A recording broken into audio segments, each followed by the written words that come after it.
నాకు ఎంతో ఇష్టమైన ఫెస్టివల్ వినాయక చవితి.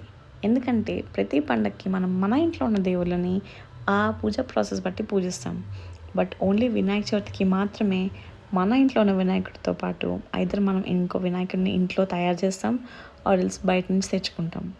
తెచ్చుకున్న వినాయకునికి స్థాపన చేసి పాలవెల్లి ఉన్న వాళ్ళు దానికి రకరకాల పళ్ళతో అలంకరణ చేసి పాలవెల్లి కట్టుకొని స్వామివారికి ఎంతో ఇష్టమైన ఆకులతో స్వామివారిని పూజించి పూలతో పూజిస్తాం.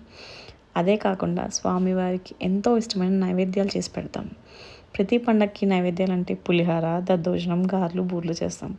బట్ ఓన్లీ ఈ వినాయక చవితికి మాత్రమే మనం చేసుకునే స్పెషల్ డిషెస్ ఉండ్రాళ్ళు, తాలికలు, హారతులు, కొబ్బరి ఉండ్రాళ్ళు, ఇలా స్వామివారికి ఇష్టమైన అన్నీ చేస్తాం. మా ఇంట్లో అయితే పనసాకులతో ఇడ్లీ కూడా చేసి స్వామివారికి నైవేద్యం పెడతాం. మీలో ఎంతమంది ఎన్ని వెరైటీస్ ఆఫ్ డిషెస్ చేస్తే స్వామివారికి పెడతారు? అండ్ ఈ డిషెస్ని మనం నార్మల్ డేస్లో అస్సలు చేసుకోము.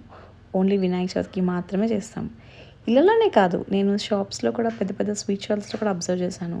మనకి ఓన్లీ ఈ వినాయక చవితి 9 డేస్లో మాత్రమే ఇవి స్వీట్స్ అవైలబుల్గా ఉంటాయి స్టోర్స్లో. మిగతా డేస్లో అమ్మరు. ఎందుకో మీకు రీజన్ తెలుసా? నాకైతే తెలీదు. బట్ బయట కన్నా మన ఇంట్లో చేసుకునేవి టేస్టీగా ఉంటాయి కదా. నాకైతే మా మమ్మీ చేసినవి చాలా ఇష్టం. మీకేమి ఇష్టం?